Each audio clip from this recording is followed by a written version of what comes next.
2025 के कुंभ में तेजी से वायरल हुए आईआईटीएन बाबा। जी हां, आप समझ चुके होंगे हम बात करने जा रहे हैं अभय सिंह जी की, जो कि तेजी से वायरल हुए, लेकिन एक साल बीत जाने के बाद धीरे धीरे विस्मृत होने लगे। हमारे मानस पटल से उनकी यादें विस्मृत होने लगी, लेकिन एक बार पुनः वह सुर्खियों में आ गए। कारण उन्होंने शादी कर ली। आपको भी सोशल मीडिया, इलेक्ट्रॉनिक मीडिया से यह न्यूज अवश्य मिली होगी और आपने रिव्यूज भी चेक किए होंगे। गजब का हमारे युवाओं का रिव्यूज था उनकी शादी को लेकर के कि अरे, इनके भी अडल्ट हार्मोन्स कंट्रोल नहीं हुए ना, कर ली ना शादी। हम इनको देख करके मोटिवेट हुए थे, हमने सोचा था हम भी स्पिरिचुअल जर्नी में आगे बढ़ेंगे, अध्यात्म पथ के शिखर को छुएंगे, शादी नहीं करेंगे, और इन्होंने खुद ही शादी कर ली। तो पहली बात, क्या अध्यात्म पथ सिर्फ और सिर्फ सन्यासियों के लिए है? क्या शादी करने से हमारी स्पिरिचुअल जर्नी डिस्ट्रक्टिव होती है या फिर कंस्ट्रक्टिव होती है? कंस्ट्रक्शन मिलता है, निर्माण होता है, नया निर्माण होता है शादी के बाद। क्या सिर्फ और सिर्फ सन्यासियों के लिए अध्यात्म मार्ग है? शादी करने के बाद हम आध्यात्मिक नहीं रह जाते हैं? क्या यही पहचान है अध्यात्म की? और यदि उन्होंने शादी कर ली तो क्या वह इस मार्ग से बहक गए?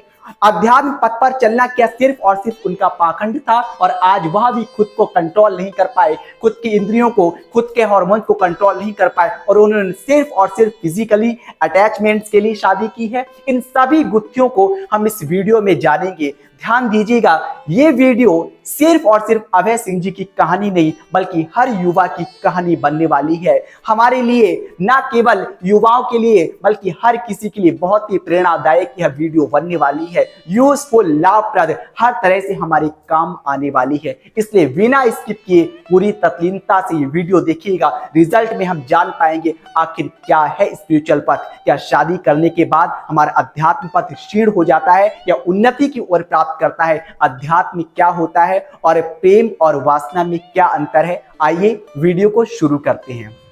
पहले तो जान लेते हैं अध्यात्म क्या है, लेकिन अध्यात्म को हम जानेंगे उससे पहले अभय सिंह जी के बारे में थोड़ा सा डिस्कस करना बहुत जरूरी होगा, क्योंकि टॉपिक ये उन्हीं के नेम से उठाया गया है। जब वह आईआईटीएन बाबा, यानी कि उन्होंने आईआईटी की, इसलिए उन्हें आईआईटीएन बाबा कहा गया है ना, वह उन्होंने अपनी अचीवमेंट, अपनी लाइफ में स्टडी में स्पेशल अचीवमेंट प्राप्त किया, तो उनके जो डोपामाइन हार्मोन्स थे बहुत ही तेजी से ऊपर उठ रहे थे, उन्हें खुशी मिल रही थी, सेटिस्फैक्शन मिल रहा था, तो उनका सेरोटोनिन हार्मोन्स भी सही मात्रा में रिलीज हो रहा था, बैलेंस था, इसलिए वह सुकून की जिंदगी जी रहे थे। कहा जाता है उनकी लाइफ में कोई गर्लफ्रेंड थी, उनकी पार्टनर भी थी, तो जब रिलेशनशिप में वह आए तो उनके भीतर जो कि ऑक्सीटोसिन हार्मोन्स होता है, जो कि हक करने से, किसी के संपर्क में आने से खुशी मिलती है, अपनापन महसूस होता है, यह तीनों हार्मोन्स डोपामाइन, सेरोटोनिन और ऑक्सीटोसिन, ये तीनों हार्मोन्स उन्हें पर्याप्त मात्रा में उनकी बॉडी में रिलीज हो रहे थे, जितनी आवश्यकता थी। मस्ती में कट रही थी उनकी जिंदगी, लेकिन क्या हुआ? उनका ब्रेकअप हो गया।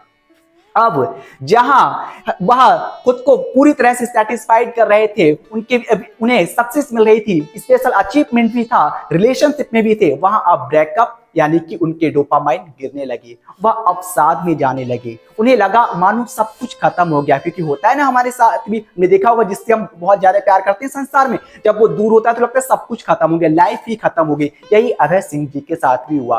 अब इस सिचुएशन में इंसान क्या करता है? एक नशा करना भी शुरू कर देता है। क्यों? क्योंकि नशा करने से डोपामाइन तेजी से बढ़ते हैं और हमें कुछ पल के लिए शांति देते हैं, सुकून देते हैं, हमें सेटिस्फाइड करते हैं खुद को। और कुछ लोग क्या करते हैं? नशा ना करके दूसरा नशा करते हैं, स्पिरिचुअल का नशा, अध्यात्म का नशा, भगवान के नाम का नशा। जहां जो हम सांसारिक नशा करते हैं, स्मोक, वाइन वगैरह, ड्रिंक वगैरह करना, ये सब डोपामाइन को उठाते तो हैं तेजी से, लेकिन साथ ही बहुत तेजी से गिरा भी देते हैं, हमारे जीवन को बर्बाद कर देते हैं, खत्म कर देते हैं। लेकिन वहीं जब हम ईश्वर के नाम का नशा कर लेते हैं, संसार में जब हमें विफलता मिलती है, जब हम अध्यात्म पथ पर निकल पड़ते हैं, तब भी हमारे जो हार्मोन्स होते हैं वो बैलेंस्ड हो जाते हैं। कैसे? हमने शुरू में क्या कहा?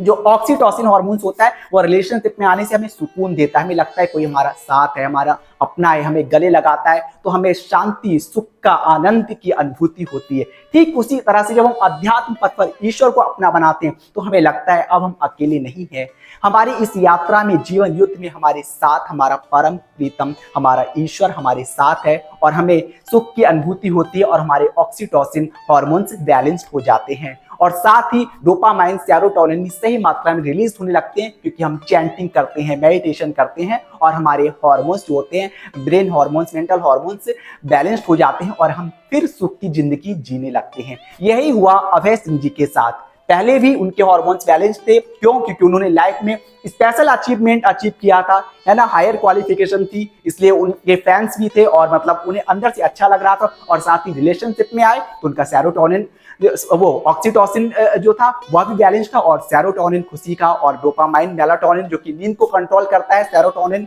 हार्मोन मिलने के साथ उसके साथ वह भी सही था, लाइफ मस्ती से चल रही थी। लेकिन ब्रेकअप के बाद फिर उनकी लाइफ में ऐसा लगा सब कुछ खत्म हो गया, लेकिन उन्होंने नशा नहीं किया। हालांकि वो स्मोक करते थे लेकिन इतनी एडिक्शन नहीं थी, वो अलग चीज है, क्योंकि हमने कहा ना कि दोनों चीजें होती है, स्मोक भी कर लेता है इंसान लेकिन साथ ही उन्होंने भगवान को भी अपना बनाया। वह कुंभ में गए, भगवान शिव से प्रीत भी की और साथ ही अब भगवान की कृपा से, महादेव की कृपा से सही समय पर उनकी लाइफ में परफेक्ट पार्टनर की एंट्री भी हो गई और उन्होंने शादी कर ली। लेकिन अब प्रश्न ये उठता है, क्या शादी करने से उनका आध्यात्मिक पथ खत्म हो गया? चलो उनका क्या है उसे साइड कर देते हैं, लेकिन हम आपसे पूछते हैं, क्या लगता है आपको, जितने भी हमारे आध्यात्मिक महापुरुष हुए हैं वह सभी अविवाहित थे, सन्यासी थे? नहीं।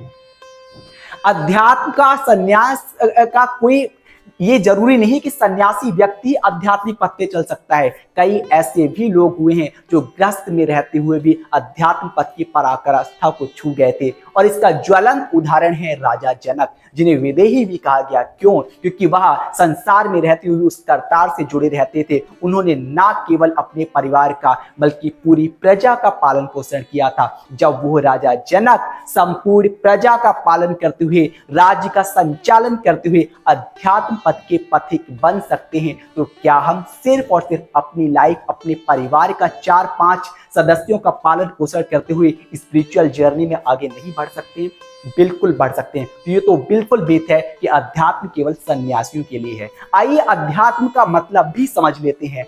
अध्यय जमा आत्म, सेल्फ रियलाइजेशन, स्वयं को जानना, हम कौन हैं, वह आत्म स्वरूप को पहचानना ही अध्यात्म है। जो हम जान जाते हैं कि वह ईश्वर हमारे भीतर, हमारे हृदय आसन में विराजमान है, फिर हम रोम रोम में उस ईश्वर को बसा लेते हैं, हमारे हृदय की धड़कन में वह ईश्वर ही धड़कता है, तो हम सांसारिक कार्यों को भी सुगमता से कर पाते हैं और अध्यात्म पथ पर चलते हुए मानव का जो वास्तविक लक्ष्य है उस मोक्ष को भी प्राप्त कर लिया करते हैं। लेकिन अब प्रश्न ये उठता है, भाई ये राजा जनक की तो बहुत पहले की बातें थी, आज की लाइफ में ये पॉसिबल नहीं है। आखिर कैसे पॉसिबल है? फ्रेंड्स, पॉसिबल है। आइए एक और उदाहरण लेते हैं। बॉटनी, वनस्पति शास्त्र, जिसमें बैलिस्नेरिया एक जलीय जीव होता है। उसमें क्या होता है, उसका जो मेल फ्लावर होता है वह पानी की सतह पर होता है और फीमेल फ्लावर जो मादा पुष्प होता है वह पानी की गहराई में होता है। जब समय आता है पॉलिनेशन का, परागण का, तो वह मादा पुष्प नीचे ही नहीं रहता है, ऊपर पानी की सतह पर आ जाता है। मेल एंड फीमेल फ्लावर में फ्यूजन होता है। पॉलिनेशन की प्रोसेस कंप्लीट होने के बाद वह मादा पुष्प फिर नीचे आ जाता है।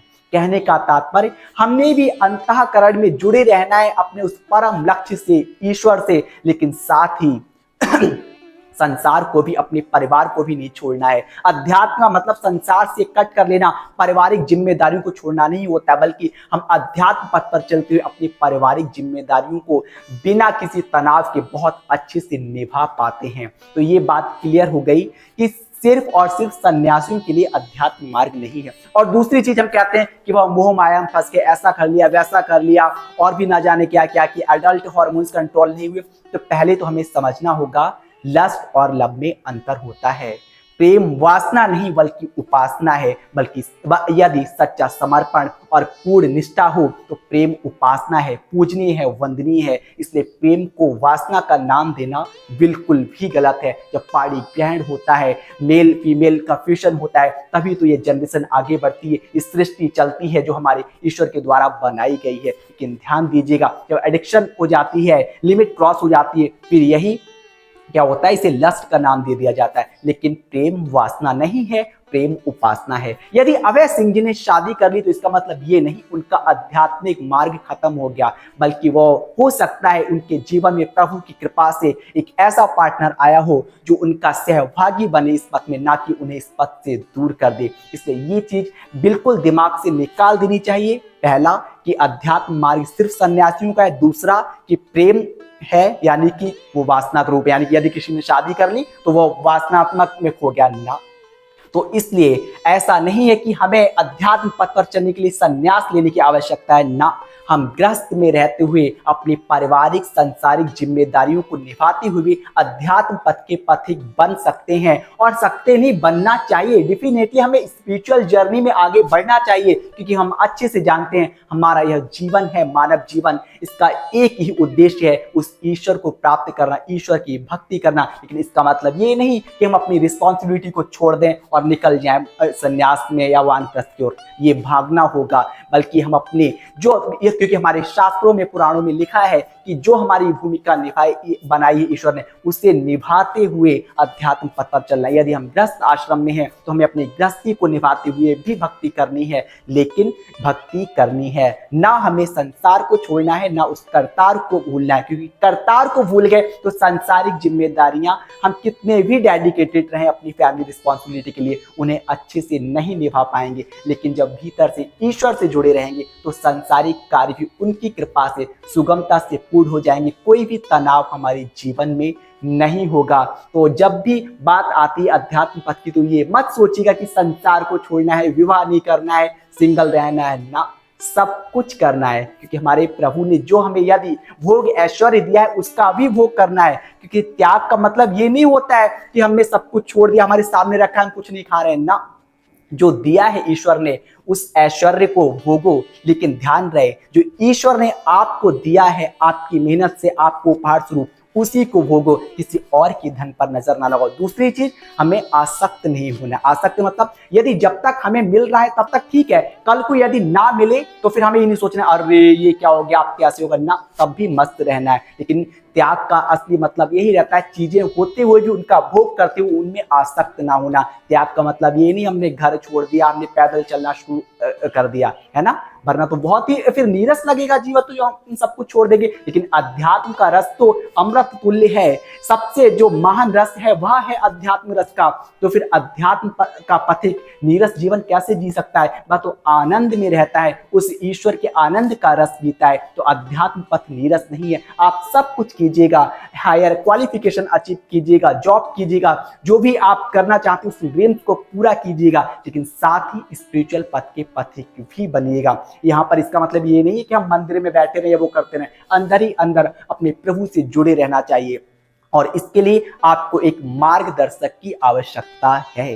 ध्यान दीजिएगा, यहाँ पे मार्गदर्शक बाहर मिले या ना मिले, लेकिन हमारे भीतर एक मार्गदर्शक बैठा है। आपने ध्यान दिया होगा, भले आप इस बात को स्वीकार करें ना करें, लेकिन हर बार आपके साथ ऐसा हुआ होगा। यदि आप कुछ अच्छा करने जाते हैं तो आपकी अंतरात्मा आपको प्रेरित करती है, हाँ ऐसा करो, ये करना चाहिए, हमें उस कार्य को करने में खुशी मिलती है। और कहीं कुछ गलत करने जाते हैं तो एक बार के लिए हमारी अंतरात्मा हमें रोकती है, नहीं ऐसा मत करो, यह अप्रिय है, यह ईश्वर को पसंद नहीं आएगा। लेकिन उस वक्त शायद हम अपने मन की आवाज को, अपने भीतर बैठी उस अंतरात्मा की आवाज को दबा देते हैं और कुकृत्य कर बैठे। तो ध्यान दीजिएगा, हमारी अंतरात्मा हमें दोनों बार संकेत देती, अच्छा काम करने के लिए प्रेरित करती है और बुरा काम करने के लिए रोकती है। आवश्यकता है उस आवाज को सुनने की। जब हम रोम रोम में ईश्वर का चिंतन करेंगे, चैंटिंग करेंगे, मेडिटेशन करेंगे और प्रभु को डेडिकेटेड होकर ही अपने जीवन के सारे काम करेंगे, तो वह अंतरात्मा की आवाज जरूर सुन पाएंगे और हमारा जीवन सार्थक हो जाएगा, हमारा जीवन सिद्ध हो जाएगा। हम संसार में रहते हुए भी करतार के प्रिय हो जाएंगे, ईश्वर के प्रिय हो जाएंगे, मानव जीवन को वास्तविकता में जी पाएंगे, अपने जीवन के वास्तविक सुख आनंद को प्राप्त कर पाएंगे। इन्हीं शब्दों के साथ मैं अपनी वाणी को यहीं पर स्थिर करना चाहूंगा और आप लोग से एक रिक्वेस्ट, आपने देखा होगा ये 3 महीने के बाद एक वीडियो आई, क्यों? क्योंकि वीडियो में बहुत मेहनत लगती है, आप समझ सकते हैं कहां से किस चीज को कैसे क्या करना है, और आप लोग शेयर भी नहीं करते हैं। तो कम से कम ज्यादा नहीं, आपके कांटेक्ट में कम से कम 5 लोग तो ऐसे होंगे ना जो कि चाहते होंगे उन्हें मोटिवेशन मिले। और फिर ये टॉपिक तो सभी यूथ के लिए, तो आप यदि युवा हैं तो आप अपने सभी फ्रेंड्स को इस वीडियो को प्लीज शेयर जरूर कर देना और चैनल को सब्सक्राइब भी कर लीजिएगा, क्योंकि जब क्या है सब्सक्राइबर बढ़ेंगे, ऑडियंस ज्यादा होगी, तो मुझे भी नए नए टॉपिक पर वीडियो बनाने में मजा आएगा, इंटरेस्ट आएगा, है ना। नॉर्मल से एग्जाम्पल देख लो, यदि आप ऑन स्टेज स्पीच दे रहे हो और ऑडियंस ही बिल्कुल ना हो तो आपको उतना मजा नहीं आएगा, है ना। जब ऑडियंस ज्यादा होती है तो और मजा आता है, और भी उत्साह के साथ हम नए नए टॉपिक्स को लेकर के आएंगे। टॉपिक्स मेरे पास बहुत है, ऑलरेडी अपलोड भी है। आप देखिएगा कुंभ की हमने पूरी सीरीज बनाई थी। अब ये मत सोचना अरे कुंभ तो चला गया, कुंभ हर बार आता है, और वो सीरीज ऐसी थी जो हमेशा काम आने वाली, सिर्फ उसके लिए नहीं। उससे पहले नवरात्रि सीरीज बनाई थी, है ना। अब आप कहेंगे नवरात्रि भी निकल गए, बेशक ये पर्व वर्ष में 1 बार या 2 बार आते हैं, नवरात्रि तो 2 बार आते हैं, लेकिन ये जो मेरे टॉपिक होते हैं लाइफ टाइम के लिए होते हैं, कभी खत्म होने वाले नहीं होते। ऐसा नहीं कि अरे अब टाइम निकल गया, आउट ऑफ डेट हो गए, ये कभी भी आउट ऑफ डेटेड नहीं होते। आप कभी भी देख लीजिएगा, कोई भी वीडियो रैंडम आप क्लिक करके देखिएगा, वह वीडियो आपके लिए यूजफुल जरूर होगी। एक बार आप जरूर कहेंगे कि अरे ये प्रश्न मेरे दिमाग में कब से गूंज रहा था और इसका उत्तर इस वीडियो में मिला। ऐसा नहीं यदि कोई छोटा क्रिएटर उसके सब्सक्राइबर कम है तो उसका कंटेंट बेकार होगा ना। हमेशा भेड़ चाल बेकार लोगों की भी हुआ करती है, क्षमा कीजिएगा, सभी की बात नहीं कर रहा हूं, लेकिन ध्यान दीजिएगा, यदि किसी चैनल पर या फिर ऑफलाइन स्टेज पर ऑडियंस कम है तो इसका मतलब ये नहीं वहां पर जो मंचन हो रहा है, जो स्पीच चल रहा है, जो प्रोग्राम चल रहा है वो बेकार होगा, या फिर जहां ऑडियंस बहुत ज्यादा है वो प्रोग्राम अच्छा होगा ना। कभी कभी जहां भीड़ कम होती है वहां भी प्योर डायमंड होता है, वह कॉस्टली चीज होती है जो हमारे लिए सच में जानना बेहद आवश्यक होती है। मैं समझ सकता हूँ टाइम बहुत ओवर हो रहा है, लेकिन हमारे लिए आपका समय बहुमूल्य कीमती है, उसे हम व्यर्थ नहीं जाने देंगे। तो यहीं पर वीडियो को स्टॉप करते हैं। Thank you so much.